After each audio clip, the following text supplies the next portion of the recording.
Deforestación de bosques naturales avanza aceleradamente y no solo amenaza la vida silvestre, sino también hace más vulnerables a las comunidades ante fenómenos naturales como los que veíamos el año pasado, sobre todo en el estado Aragua y en el estado Anzoátegui. Pero, ¿cómo estamos en este momento en materia de bosques y también con incendios forestales que se han registrado recientemente también en Aragua? Para hablar de ese tema de cuánto hemos perdido, saludamos a Alejandro Álvarez, coordinador general de Clima 21. Bienvenido, Alejandro, ¿cómo está? Bienvenido, es un gusto conversar contigo. No, para mí es agradecimiento por esta oportunidad. Mira, estamos en una situación bastante compleja porque lo que ha ocurrido es que en los últimos 20 años la deforestación en el país ha vuelto a acelerarse. ¿Y por qué ha vuelto? Porque durante los años 80 hubo un incremento de la deforestación muy importante que había disminuido hacia finales de los 90. Y de hecho la deforestación al norte del Orinoco en esa época, en los años 80, fue muy intensa. Luego posteriormente, para el finales de los años del 99 y principios del 2000, se decía, oye, Mosca, que en la zona de Guayana ya hay zonas que se están deforestando que hay que empezar a tomarlas en cuenta.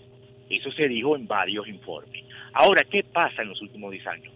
Que hemos apretado el acelerador a fondo y en este momento tenemos la tasa de deforestación de bosque natural más alta de toda la región amazónica. Siempre aclaro, para evitar confusión, que tasa de deforestación es la velocidad en que se está deforestando, no la cantidad deforestada. Todavía la cantidad de deforestación que está ocurriendo en países como Brasil, Bolivia o Colombia todavía es mucho mayor que la que ocurre en Venezuela. Pero tenemos que preocuparnos porque lo estamos haciendo a una velocidad muy grande.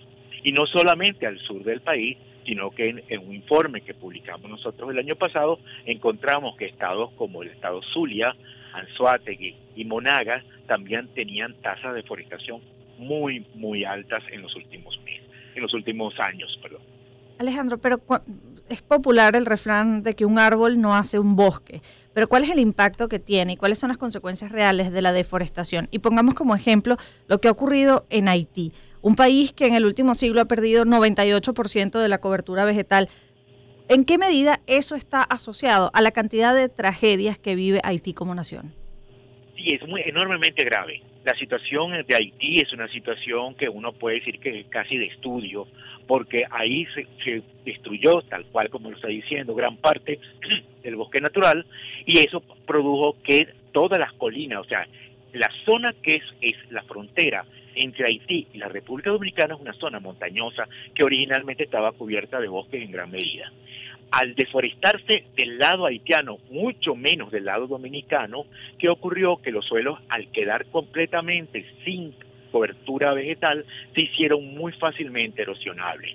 Esos suelos fácilmente erosionables producen que cada vez que haya lluvias muy grandes, eso inmediatamente baja cantidad de sedimentos muy grandes. Además, el propio bosque es una gran esponja natural que absorbe gran parte del agua caída. Por lo tanto, al absorber, es mucho menos posible inundaciones. Ahí, por lo contrario, cuando ocurrió una tragedia extraordinariamente grande, hace relativamente unos 10 años atrás, en el que ocurrió un huracán, el huracán estuvo durante unos días descargando agua sobre la zona montañosa. Simplemente no hubo nada que lo parara, no había bosque, y simplemente eso bajó cantidades de agua, lodo, produciendo daños muy grandes. En Venezuela ese efecto ya lo hemos visto, por ejemplo, no estamos hablando, primero no vamos a hablar de tejerías, vamos a hablar de la zona del sur, de lo que es la ladera sur de los Andes, en la zona que da hacia la cuenca del lago de Maracaibo, que en el último año, en el año 22, donde ocurrió la mayor cantidad de inundaciones. Eso es, disculpe, ¿no? Tobar o La Grita. La Grita no. Perdón, me equivoqué, el lado norte, el que hacia la cuenca del lago de Maracaibo, su lado norte, todo lo que va hacia el municipio Catatumbo y hacia la zona de Trujillo que da hacia el lago de Maracaibo, donde ocurrieron inundaciones con pérdidas gravísimas de zonas productivas, comunidades que perdieron sus casas, zonas donde hubo daño, y hubo daño desde el principio hasta el final del año continuo a lo largo. Eso está asociado gran parte a la deforestación que ha ocurrido en toda esa cuenca. Es decir, al no haber, o sea, tenemos 3 años de lluvias continuas que ocurrió con una niña continua, pero al no haber ninguna forma de pararlo, que era el bosque, simplemente ocurrió inundación. Alejandro Álvarez nos acompaña, coordinador general de Clima 21. Ahora que nombra los fenómenos La Niña y El Niño, generalmente las autoridades responsabilizan la intensa lluvia, es la culpable de todo el desastre, pero también, tal y como usted ha dicho, está el tema de cómo ese bosque que ya no está fungía como una esponja. Habló del estado Mérida, también hablábamos de Aragua, pero usted pasaba de él. Pero ¿qué otras zonas de Venezuela pueden estar en peligro por esa quizás deforestación que hay? Por tala indiscriminada, por incendios forestales. Por minería. Sí, fíjate, lo primero que hay que recalcar es que la lluvia no es el causante de los desastres. El desastre, desde el punto de vista internacional, está definido como una situación generada por un evento meteorológico, el cual la comunidad no tiene capacidad de actuar frente a ella. Es decir, la lluvia no produce desastre. El que produce desastre es la incapacidad de la comunidad de actuar. ¿Me comprendes? Uh-huh. Es decir, ahí lo que ocurrió no es que llovió, ha llovido siempre y va a llover siempre.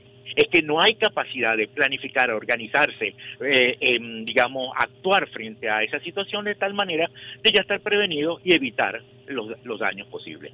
¿Qué otras zonas en el país? Mira, hay un caso muy particular que lo nombramos en un informe que publicamos este año a su vez sobre gestión de riesgo, en el cual el mapa de gestión de riesgo de Venezuela se hizo y después nunca se publicó. O sea, eso se hizo con fondos que fueron promovidos desde el Programa de las Naciones Unidas para el Desarrollo y posteriormente el Gobierno Nacional lo hizo. Ese existe, un periodista muy acucioso logró que alguien se lo diera y en este momento la única manera de consultarlo en la página web de Runrunes. Pero en las páginas del gobierno no está.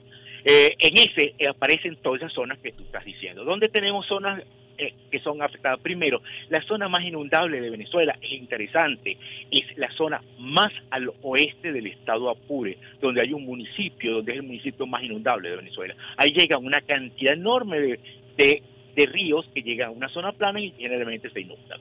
Todo lo que es la zona de Guadualito y hacia adelante. Tenemos, por supuesto, la zona de todo lo que es la zona más alta de la cuenca del lago Maracaibo hacia los estados Mérida y Trujillo, y que van hacia el Zulia, que tenemos una zona, por supuesto, la zona del centro de Venezuela, de todo lo que va entre Maracay hasta incluyendo la propia Caracas. Tenemos un problema también importante en el estado Sucre por deforestación muy importante de zonas ahí. Y luego alguien, creo que fue Lila, que comentó el tema de la zona de minería, donde vamos a publicar un informe sobre la situación en el Callao, donde las inundaciones que han ocurrido en el Callao parecen estar afectadas por deforestaciones.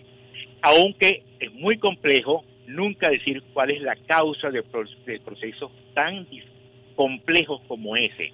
Pero obviamente la deforestación tiene un tema muy importante ahí. Y vamos a ver que en un futuro, si no paramos, vamos a tener más daño. ¿Y más daño qué significa? Sufrimiento de personas, muerte de personas y desplazamiento obligatorio de personas en el país. Alejandro, y ya para despedir, hay iniciativas que buscan reponer o sembrar nuevos árboles, pero ¿cuál es el impacto? Porque cuando estás talando un árbol, ya tiene años, tiene raíces arraigadas. ¿Puede una pequeña plantica compensar las raíces de un árbol que tiene décadas? No, mira, fíjate lo que se ha realmente últimamente publicado en prensa sobre el proceso de reforestación, el Parque Nacional de Acapana y Canaima.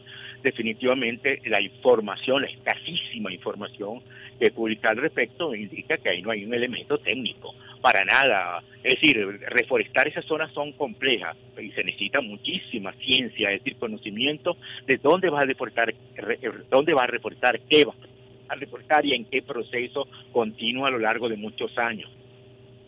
Se necesita participación de la gente ahí y se necesita mucho dinero. Es decir, esos no son procesos baratos, son procesos costosos. Es mucho más barato no deforestar. No son caraotas en frascos de compota. No, lo has dicho de una manera que yo no puedo mejorarla.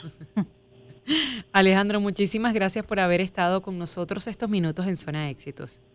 Muchísimas gracias a ustedes. Un abrazo. Alejandro Álvarez, coordinador general de la organización no gubernamental Clima 21. Bastante semillero hiciste en el colegio, ¿verdad? Las caroticas. Sí, con el periódico o papel higiénico. Y además experimentos con la música, a ver cómo crecían las hojitas según el género musical. En todo caso, no se me dieron muy bien las caraotas. 9:35 de la mañana. Escuchamos